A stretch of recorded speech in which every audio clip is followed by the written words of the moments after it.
नमस्कार दोस्तों। अब अपन हिंदी का जो द्वितीय पेपर है उसके बारे में चर्चा करेंगे। फर्स्ट की चर्चा कर ली। दूसरे में देखिए पहली जो इकाई है उसमें हिंदी साहित्य का इतिहास लेखन की परंपरा, यानी हिंदी साहित्य का इतिहास जो चलता है अपने, जो अपन पढ़ते आ रहे हैं फर्स्ट ईयर से लेकर के एमए तक, वही इतिहास आना है। देखो आदिकाल, भक्तिकाल, रीतिकाल, चार जो पार्ट हैं, और आधुनिक काल वही है। उसमें इतिहास लेखन की परंपरा यानी इतिहास सबसे पहले किसने लिखा, प्रथम इतिहास लिखने का गौरव किसे प्राप्त है, पहला हिंदी भाषा में लिखने वाला विद्वान कौन था, वो सारा है। यानी काल विभाजन और आदिकाल नामकरण और भक्तिकाल, रीतिकाल, इसका नामकरण क्या क्या किसने दिया, वो सारी चर्चा है। अच्छे से सारा वीडियो मेरा डाला हुआ है, आप प्ले लिस्ट में से इसको देख सकते हो। आदिकाल का नामकरण किस विद्वान ने क्या दिया, यानी कम से कम 10 या 12 नामकरण दिए थे आदिकाल के। इसी प्रकार से भक्तिकाल का अलग अलग विद्वानों ने अलग अलग मत दिया था, वो सारी चर्चाएं हैं। रीतिकाल, आधुनिक काल, द्विवेद युग, छायावाद, प्रगति प्रयोग, ये सारी की सारी चर्चा नई कविता तक। फिर आदिकालीन सामाजिक सांस्कृतिक पृष्ठभूमि और आदिकालीन साहित्यिक प्रवृत्तियां, सिद्ध साहित्य, नाथ साहित्य, जैन साहित्य, रासो साहित्य, रासो काव्य परंपरा, तत्संबंधी प्रामाणिकता और का प्रश्न, लौकिक साहित्य, ये सारे के सारे डाले हुए हैं। आप अच्छे से पढ़ सकते हो कि सिद्ध साहित्य कौन सा है, नाथ साहित्य कौन सा है, नाथों की संख्या कितनी है, जैन साहित्य कौन सा है, रासो काव्य कौन सा है, रासो में कितनी रचनाएं प्रामाणिक मान करके आचार्य शुक्ल ने इसका नामकरण वीर गाथा काल नाम दिया था, और हजारी प्रसाद द्विवेदी ने इसे आदिकाल कहा था। वो सारी चर्चाएं की हुई है इसमें। आदिकालीन प्रमुख कवियों की सारी चर्चा अच्छे से कर रखी है, उनकी रचनाएं बता रखी हैं। शालिभद्र सूरी, इसमें देखो स्पेशली ध्यान रखना, इन प्रवृत्तियों के अलावा स्पेशली इन्हीं कवियों के बारे में अध्ययन करना है।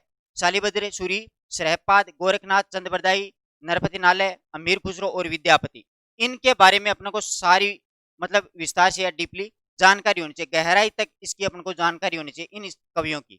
इनके बारे में कहीं से भी प्रश्न उठ के आ सकता है, क्योंकि ये असिस्टेंट प्रोफेसर की परीक्षा है, न कि आप सोच रहे हो कि द्वितीय श्रेणी शिक्षक भर्ती की।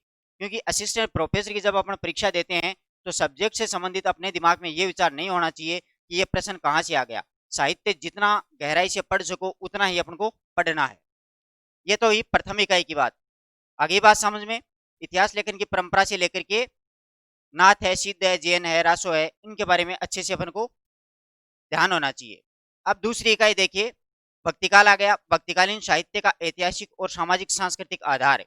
भक्ति आंदोलन का अखिल भारतीय स्वरूप, यानी भक्ति आंदोलन किधर से आया और कहां से विस्तार से पल्लवित पुष्पित हुआ, यानी दक्षिण से आया और उत्तर भारत में वो विस्तार से प्रचारित हुआ, रामानंद ने किया था। भक्ति आंदोलन की दार्शनिक पीठिका किसने तैयार की थी, भक्ति आंदोलन के प्रमुख संप्रदाय है ना, जैसे श्री संप्रदाय, वल्लभ संप्रदाय, हरिदास संप्रदाय, निम्बार्क संप्रदाय, ये सारे संप्रदाय। भक्ति आंदोलन का क्षेत्रीय वैशिष्ट है। राजस्थान में भक्ति आंदोलन, स्पेशली राजस्थान का भक्ति आंदोलन है। राजस्थान में भक्ति को प्रचार करने का श्रेय किसे प्राप्त है, किसे इसने विस्तार से फैलाया था। भक्ति आंदोलन और सामाजिक समरसता, यानी भक्ति आंदोलन के समय में सामाजिक स्थिति कैसी थी। भक्तिकालीन प्रवृत्तियां, भक्तिकाल की प्रवृत्तियां क्या थी। निर्गुण भक्ति साहित्य, निर्गुण में देखो मुख्य कवि कबीर ही हैं, और सगुण में देखा जाए तो कृष्ण भक्ति में सूरदास आ जाएंगे, राम भक्ति में तुलसीदास आ जाएंगे।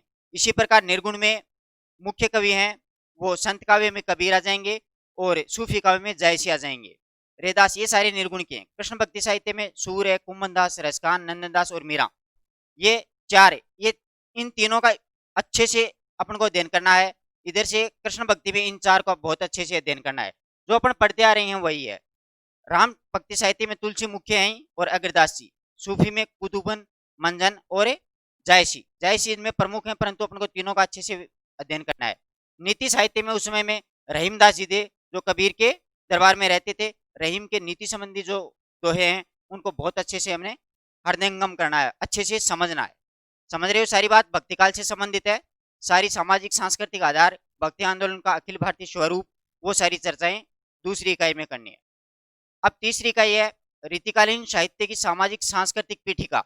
रीतिकालीन जो साहित्य है उसके उस समय सामाजिक स्थिति क्या थी और उसकी सांस्कृतिक पीठिका क्या थी, रीतिकालीन इतना पुष्पित फलित कैसे हुआ, और इसका नामकरण रीतिकाल क्यों पड़ा, वो सारी चर्चा। रीतिकालीन साहित्य का काव्य शास्त्रीय आधार, रीतिकालीन जो साहित्य है उसमें देख लीजिएगा सारे जो ग्रंथ हैं वो काव्य शास्त्रीय संबंधित है, यानी शास्त्रीय संबंधित लिखे गए हैं। रीतिकालीन साहित्य का स्रोत सामग्री, वर्गीकरण रीतिबद्ध, रीतिसिद्ध, रीतिमुक्त जो अपन पढ़ते आ रहे हैं वही है। प्रमुख कवि और उनकी रचनाएं हैं। रीतिकाल में प्रमुख कवि कौन कौन से हैं देखो, केशव, मतीराम, भूषण देव, भिखारीदास, बिहारी, पद्माकर, सेनापति, आलम और घनानंद। ये कवि जो हैं जितने 5-7, इनके बारे में अपन को सारी जानकारी होनी चाहिए। मैंने कवि परिचय के रूप में इनका विस्तार से वर्णन कर रखा, प्लेलिस्ट में से देख सकते हो। किसी भी कवि के बारे में अगर किसी प्रकार का कोई डाउट हो तो आप लोग बता दीजिएगा। रीतिकालीन भक्ति एवं अन्य काव्य परंपराएं, यानी रीतिकाल में भक्ति संबंधित कौन सी रचनाएं लिखी गई थी वो है जो अपन पढ़ते आ रहे हैं, उस वही है सारा का सारा। अब आगे देखिएगा, चौथी इकाई।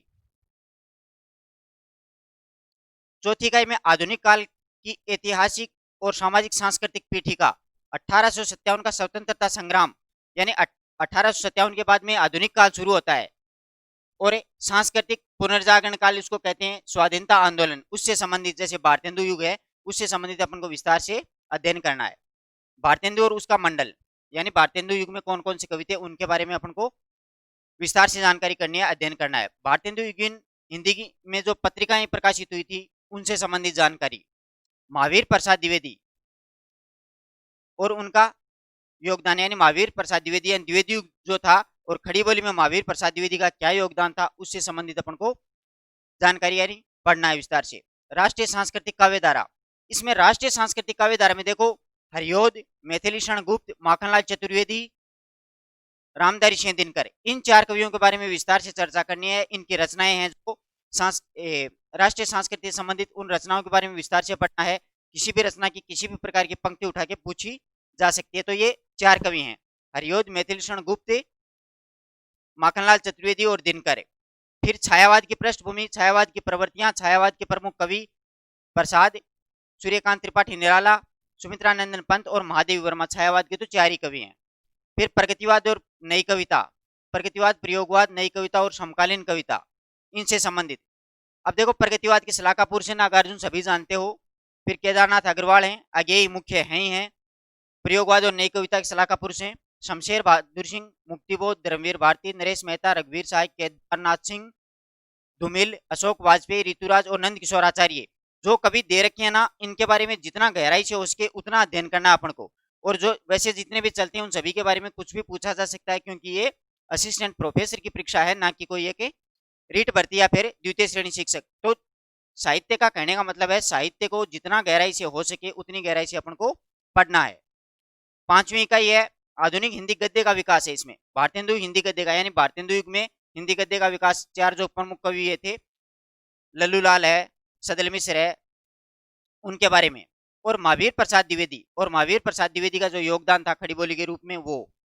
फिर गद्य में उपन्यास का विकास और प्रमुख उपन्यासकार, उपन्यास का विकास है वो मैंने बहुत अच्छे से डाल रखा, आप वीडियो देखिएगा प्लेलिस्ट में। और उपन्यासकारों की चर्चा आप करेंगे। हिंदी कहानी का विकास डाला हुआ है, प्रमुख कहानीकार हैं।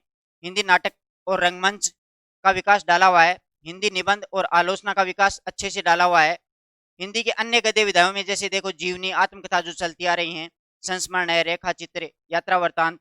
हिंदी साहित्य की पत्रकारिता की परंपरा, असीमता और विमर्श का साहित्य, स्त्री और दलित और आदिवासी, इनसे संबंधित है। तो वो जो अपन पढ़ते आ रहे हैं 5वीं इकाई गद्य से संबंधित ही है। हिंदी में गद्य का विकास हुआ था, किस प्रकार से हुआ था, उनके बारे में चर्चा करनी है। इसमें देखो उपन्यास, कहानी और नाटक के बारे में डाला हुआ है। अब देखो ये जो मुख्य मुख्य हैं, जीवनी, आत्मकथा, इनके बारे में अपन को अध्ययन करना है। संस्मरण है, रेखा चित्र है, पहला संस्मरण कौन सा है, पहला रेखा चित्र किसने लिखा, प्रथम उपन्यास, प्रथम कहानी, अक्सर ये ऐसी चीजें वो पूछ ली जाती हैं। दूसरी बात इसमें यह होता है कि कोई भी उपन्यास हो वो किस पर आधारित लिखा गया है। जैसे गोदान उपन्यास की पृष्ठभूमि क्या है, मेलांचल उपन्यास की पृष्ठभूमि क्या है, कोई सा भी उपन्यास देखो आप, उनसे संबंधित अक्सर यहाँ पर प्रश्न उठा लिए जाते हैं। और उपन्यास स्पेशली इसमें कोई दिया नहीं गया है, एक ही दिया गया है गोदान, उसके बारे में विस्तार से अपन पढ़ेंगे, पूरा पढ़ना है, क्योंकि वहां से अपन को बीच बीच में से कथन भी पूछ लिए जाते हैं। जो जिसका नामकरण लिखा है, जैसे कामायनी है, कामायनी में 3 सर्ग जोड़े हैं, तो उन तीनों सर्गों के बारे में कहीं से भी पंक्ति उठा के पूछी जा सकती है। आई बात समझ में।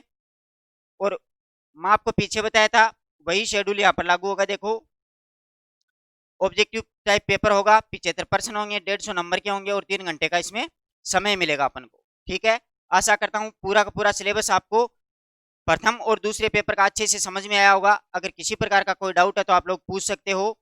धन्यवाद, मिलते हैं नई वीडियो नए टॉपिक के साथ। तब तक के लिए नमस्कार। और प्लेलिस्ट में से आप लोग पढ़ लीजिएगा जो मैटर डाला हुआ है।